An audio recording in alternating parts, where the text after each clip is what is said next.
Morning with Farah. Welcome back ATV morning میں خوش آمدید. آج ہم وقاص عاجز صاحب سے مل رہے ہیں. ہمارے مجموعہ کلام رکھنے والے شاعر ہیں اور ان کی شاعری آپ بریک سے پہلے بھی سن رہے تھے. اچھا, عاجز جو ہے یہ آپ کا تخلص ہے یا آپ کا نام ہے؟ نہیں, یہ میرا تخلص ہے. اچھا. اور اس کو بھی میں نے اسی لیے رکھا تھا کہ انسان کے پاس جو علم آتا جاتا ہے اس کے اندر تکبر بھی آتا جاتا ہے. تو اس لیے میں نے رکھا کہ عاجز ہی تخلص رہنا چاہیے, چاہے خدا کسی بھی مقام پہ پہنچا دے, بندے کو عاجزی کا دامن نہیں چھوڑنا چاہیے. اور ابھی آگے کیا ارادے ہیں, کیا سوچ ہے, کتنے میرا ایک دیوان جو ہے نعت کا, صحیفہ رحمت, وہ کمپوزنگ اس کی ہو چکی ہے. ٹھیک. اور الحمدللہ جو ہے وہ نیکسٹ ایئر جو ہے وہ منظر عام پہ آ جائے گا. اور یہ آپ کا دوسرا نعتیہ مجموعہ کلام یہ ہوگا؟ میرا دوسرا نعتیہ ہوگا. اور ابھی جو 2 ماہ قبل جو میرا شعری مجموعہ شائع ہوا آبشار حیات, جی, وہ غزلیات کا اور نظموں کا مجموعہ تھا. ٹھیک ہے. اچھا, اب نعت گوئی کی کیفیت اور اشعار کی کیفیت میں کیا آپ فیل کرتے ہیں؟ اصل میں شاعر جو ہے یہ فطرتاً حسن کی طرف مائل ہوتا ہے, حسن پرست ہے. کوئی بھی اچھا شاعر جو ہے نا, ایسا نہیں ہو سکتا کہ وہ حسن سے مائل نہ ہوتا ہو, یا اس کی طبیعت جو ہے وہ حسن پرستی اس کی سرشت کا حصہ نہ ہو. ایسا نہیں ہو سکتا. یہ شاعروں کی سرشت کے اندر جو ہے نا حسن پرستی رکھ دی گئی ہے. ٹھیک ہے. اور اب اللہ کے نبی کی ذات لے لیں تو وہ سراپا جو ہے وہ کائنات کا سب سے حسین سراپا ہے. تو یہ کیسے ہو سکتا ہے کہ اتنا حسین سراپا اور ان کے لیے کچھ کہا نہ جائے؟ تو میں چاہوں گی کہ ہم وہ بھی نعت, میں نعت بھی آپ کو سناتا ہوں.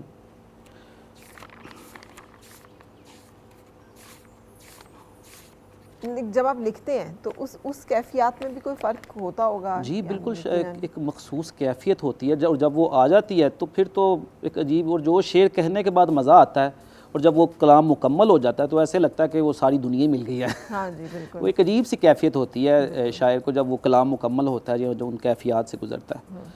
تو یہ آقا دو جہاں علیہ الصلوۃ والسلام کی بارگاہ میں جو ہے وہ نعت کے چند اشعار دیکھیے گا کہ شب علم میں جلے امن و آشتی کے چراغ, شب علم میں جلے امن و آشتی کے چراغ, جو آپ آئے تو روشن ہوئے خوشی کے چراغ. جو آپ آئے تو روشن ہوئے خوشی کے چراغ, یہ کس کے نقشے قدم سے ملی رہے منزل, یہ کس کے نقشے قدم سے ملی رہے منزل, یہ کس کی راہ کے ذرے ہیں آگہی کے چراغ, یہ کس کی راہ کے ذرے ہیں آگہی کے چراغ.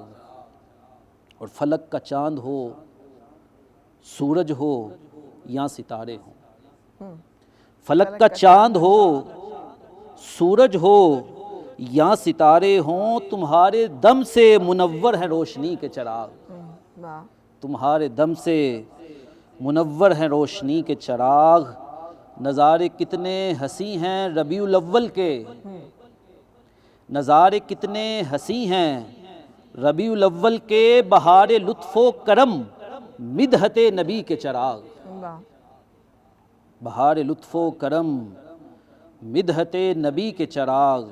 اور شب حیات میں کیوں دل بجھا بجھا ہے تیرا, شب حیات میں کیوں دل بجھا بجھا ہے تیرا, ارے حضور جلاتے ہیں ہر کسی کے چراغ, ارے حضور جلاتے ہیں ہر کسی کے چراغ.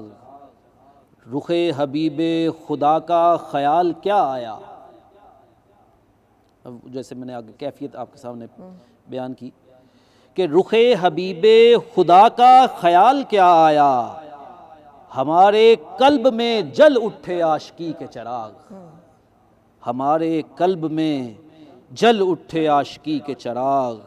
اور میں بادشاہ قنات کا ہوں غلام عاجز, کبھی بھی بجھنے نہیں دیتا عاجزی کے چراغ, میں بادشاہ قنات کا ہوں غلام عاجز, کبھی بھی بجھنے نہیں دیتا عاجزی کے چراغ. بہت خوبصورت. لیکن آپ کے جو نعتیہ اشعار کی جو کیفیت ہے وہ بھی آلموسٹ غزل کے وہ اس میں بحر میں اور کیفیت میں ہے.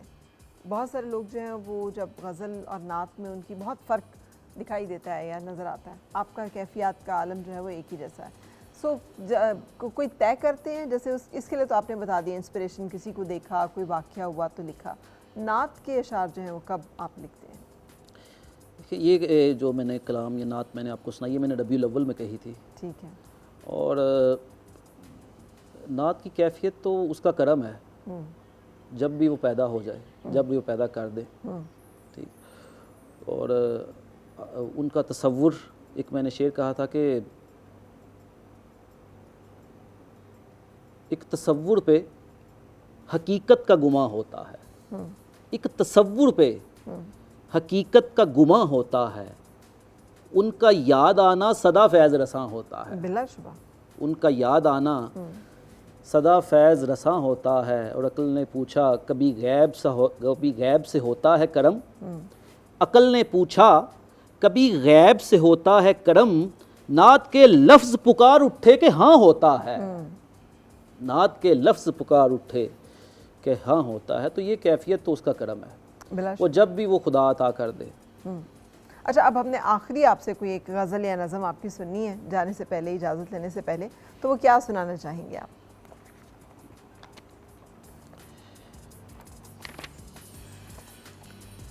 عصر حاضر میں آپ نے دیکھا جس طرح وہ پاکستان ایک معاشی بحران سے گزر رہا تھا اور گزر رہا ہے، تو اللہ تعالیٰ سے دعا ہے کہ اللہ تعالیٰ پاکستان کی معیشت کو بہتر کر دے. آمین. تو لیکن لوگوں کو غم جانا بھولا ہوا ہے ویسے آج کل، بجلی کے بل، جی، غم باقی روزگار اور غم دنیا، غم غم زمانہ دورہ بہت زیادہ ہے. تو یہ ہے کہ آج کل جس کو دیکھیں وہ اپنی آنکھوں میں آسودگی کے خواب سجائے ہوئے، آسودہ زندگی کے خواب سجائے ہوئے، وہ چاہتا ہے کہ وہ مغربی ممالک یا جو عرب امارات ہیں اس کی طرف جانے کی کوشش کر رہا ہے. تو یہ ایک نظم میں نے کہی تھی کہ جو جن کا تصور مغرب کی طرف ہے یا اہل مغرب کی طرف ہے، یہ دیکھیے گا کہ اس کا عنوان ہے کہ اپنا قبلہ درست کر لو تم. ٹھیک ہے. اپنا قبلہ درست کر لو تم، ہم نے مانا کہ تم کو جیون کی راہ سے تیرگی مٹانی ہے. ہم نے مانا کہ تم کو جیون کی راہ سے تیرگی مٹانی ہے. لیکن ایک بات تو بتاؤ ذرا، یہ جو مغرب کی سمت منہ کر کے روشنی کے لیے کھڑے ہو تم، اس طرح روشنی ملے گی کیا؟ ہم نے مانا کہ تم کو جیون کی راہ سے تیرگی مٹانی ہے، لیکن ایک بات تو بتاؤ ذرا، یہ جو مغرب کی سمت منہ کر کے روشنی کے لیے کھڑے ہو تم، اس طرح روشنی ملے گی کیا؟ تم کو معلوم ہے کہ سورج بھی جا کے مغرب میں ڈوب جاتا ہے. تم کو معلوم ہے کہ سورج بھی جا کے مغرب میں ڈوب جاتا ہے. تم کو مغرب سے روشنی کی کرن زندگی بھر نظر نہ آئے گی. تم کو مغرب سے روشنی کی کرن زندگی بھر نظر نہ آئے گی. اس لیے روشنی کے مت والو اپنا قبلہ درست کر لو تم، ورنہ اتنا اندھیرا پاؤ گے اپنی پہچان بھول جاؤ گے. بہت تھاٹ پرووکنگ آپ کا ایک یہ. اس میں یہ ہے کہ جو ہمارا وطن ہے، جو ہمارا پاکستان ہے، اس کو چھوڑ کے جانا، اور اس کو یہ ایک جو ہے وہ میری سمجھ سے بالا تر ہے. اور یہ چیز مجھے اس نے جو ہے وہ محسوس بھی یہ مجھے ہوئی، اور میں نے پھر اس کو اس کیفیت کو جو ہے وہ نظم کی شکل میں بیان بھی کیا. بالکل، آپ کی جو کیفیت ہے یہ وہی نصیحتیں جو اکثر ہم اپنے بزرگوں سے سنتے چلے آئے. لیکن اس میں ایک ایڈیشن یہ بھی کہ چھوڑ کے تو ڈاکٹر عبدالقدیر بھی گئے تھے، علامہ محمد اقبال بھی گئے تھے. انہوں نے بھی اس وقت خیر یہ پاکستان اور اکٹھا ہندوستان تھا تعلیم کے لیے گئے تھے، بالکل، اور انہوں نے بہترین تعلیم وہاں سے حاصل کی اور پھر واپس جو ہے وہ آئے. ڈاکٹر عبدالقدیر خان نے دنیا کا اس وقت کا جو بیسٹ سائنٹیفک نالج تھا وہ گین کیا، اور اس کے بعد انہوں نے والنٹیئر کیا اس کو کہ میں یہ دینا چاہتا ہوں اپنے ملک کو یہ تحفہ کہ آپ لوگ اس سے استفادہ کریں. تو یہ بھی ہوتے ہیں لوگ جو جاتے تو ہیں لیکن وہ بیسٹ آف جو وہاں کا ہے اس کو اچیو کرتے ہیں. لیکن جس طرف آپ نے اشارہ کیا وہ بھی ایک بہت بڑی ریالٹی اور حقیقت ہے. بہت شکریہ، آپ تشریف لائے، آپ سے ملاقات رہی. تھینک یو ویری مچ، اور اللہ کرے کہ اور زیادہ آپ کو اللہ تعالیٰ آپ کے افکار میں اور آپ کے کلام میں تاثیر بخشیں. آپ کا بھی بہت شکریہ. Thank you. ہم بریک کے لیے رکیں گے اور بریک کے بعد آپ سے ملاقات ہو رہی ہے ہماری ایک اور بہت زبردستی مہمان کے ساتھ. آؤ پھر سے مسکرائے اور مل کے گنگنائے ہیں گمشدہ جو خوشیاں ساری وہ ڈھونڈ لائے. آؤ پھر سے مسکرائے